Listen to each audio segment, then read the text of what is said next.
Alrighty then. Figured I'd do something different. I imagine you're all bored of watching me rip walls apart and grumble about mould, so figured I'd just do a quick catch-up video, to be honest. Um, if you haven't really been following the videos, as it were, but I'm having some issues with this house. It's made of wood, and if the ventilation isn't right, that can cause issues, and the previous owners covered over most of the vents, so I'm having the issues. And that's what the last few videos have been about, is sorting that out. But the one thing I have been ignoring in terms of this, the videos where I sit and talk to the camera for 5 to 10 minutes. Used to do it in the car, but why not do it in here? You know, this is where I'm based more or less now.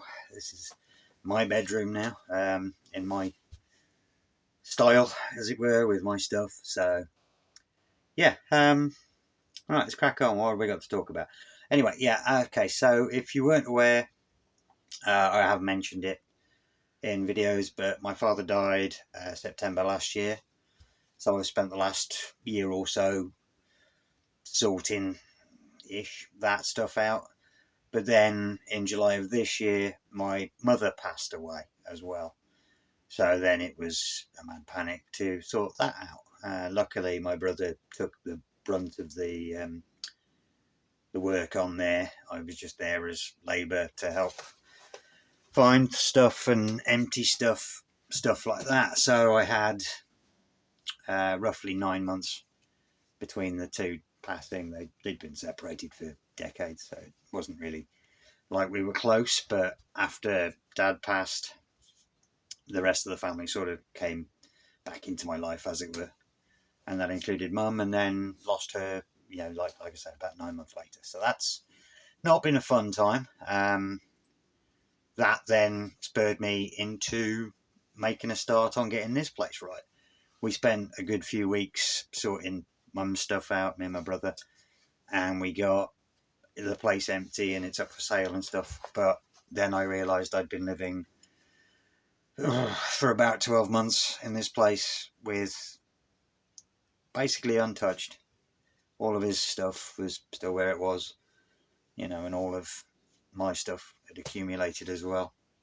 And then as I was sorting it all out, boxing it all up, organising it, donating things that needed donating, getting rid of stuff that needed to get rid of. We were both hoarders to a degree. Him especially, I found when I was clearing his stuff out, I found a cardboard box full of empty light bulb boxes. I still don't know why, but sorting through all that has basically given me this room now. It's not empty at the moment. I do have some stuff stored in here, but that's only because I'm working on what is going to become the storeroom. It was originally going to be a workshop, but with the amount of stuff that I've still got, plus the stuff out there, it's more going to be a storeroom than any workshop. But yeah, so slowly working through that, slowly working through 2 loads of grief. That's always fun. And then obviously I made the choice to leave my job.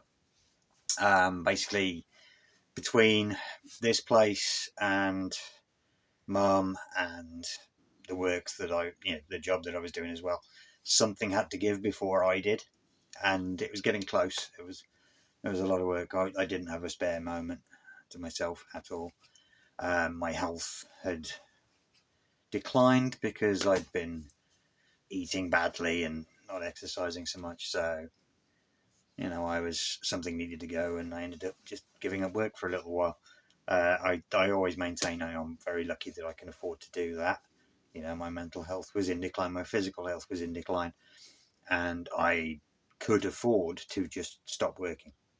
Not everybody can do that, and I will put my hand up and say I am very privileged that I can. So that gets us caught up to about September-ish of this year, and then obviously started sorting this place out. Then we had the drama with the wall, still ongoing, waiting on material delivery today. And then that brings us up to a couple of weeks ago. I got a letter off the GIC wasn't expecting a letter off the GIC. The way it was enveloped and packaged and addressed, I kind of knew it was from them. But then I remembered they hadn't told them about my name change. So that was a panicky minute or two where I was like, oh, I haven't told the NHS I've changed my name yet. So I then had to rush around finding all the documents in the chaos that I'd created and nib down to the GP and sort that out and then let the GIC know. And I've got an appointment. First appointment, first assessment, whatever you want to call it. I've got that in early January. And as I say, I wasn't expecting that.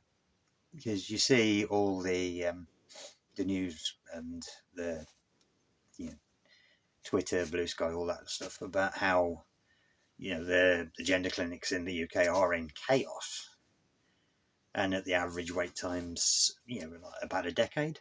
I've only been on the wait list for 5 years, so to get a letter offering me an appointment after just 5 years, that actually feels really lucky.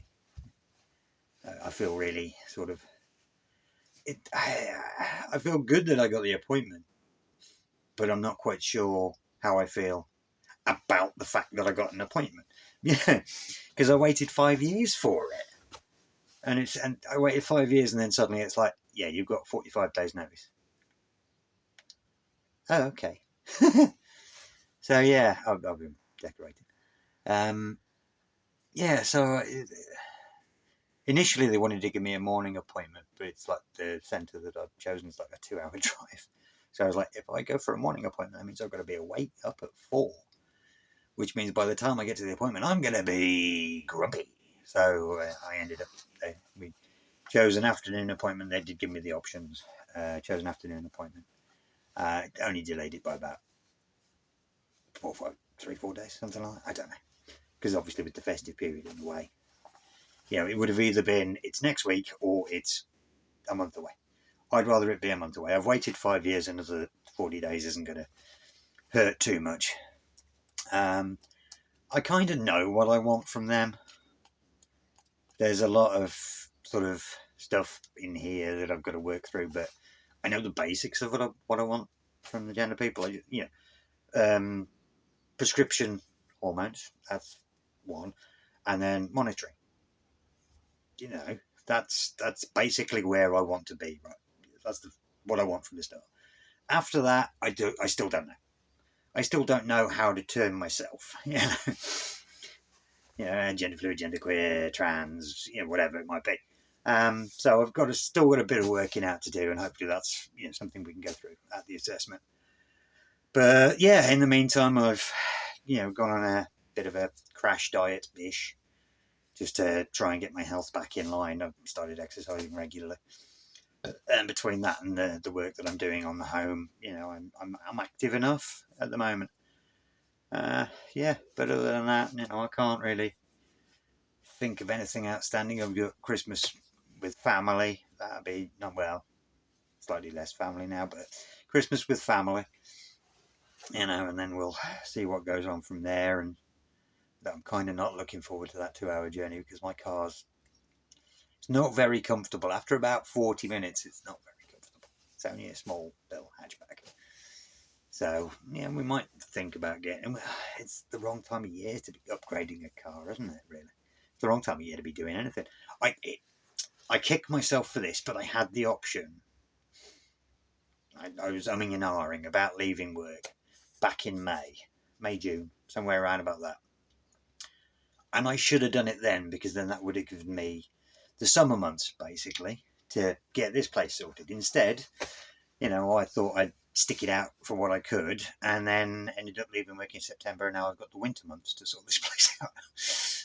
You're slightly wrong. And there's no right time to do something like that. It's right when I could have done it, as I say, May, June, but it just didn't feel right. And then September, it was like, yeah, I'm kind of done.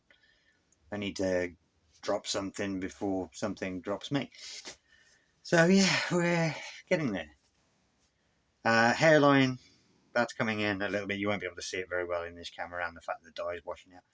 But this section here is now regrown quite significantly. Top of my head's regrown quite significantly. And it is now pretty much shoulder length at the back. I still need to get a trim. I've been promising myself a trim for about 6 years now. But I did throw away my clippers, so I'm not going to be tempted to just buzz it all off if I have a bad day. So that's kind of good. Yeah, and then it's just this place, just repairs to this place for the next month or so. And then in the new year even, start, looking at work and what it is I want to do and how I want to get to a point where I can do that. So yeah, we'll keep you updated. I know it's been a while since I've done a sit and talk to the camera video, but yeah, I think that covers the basics. Yeah, a bit of family drama, and then I got an appointment for the gender clinic, which I wasn't expecting, so can't think of anything otherwise.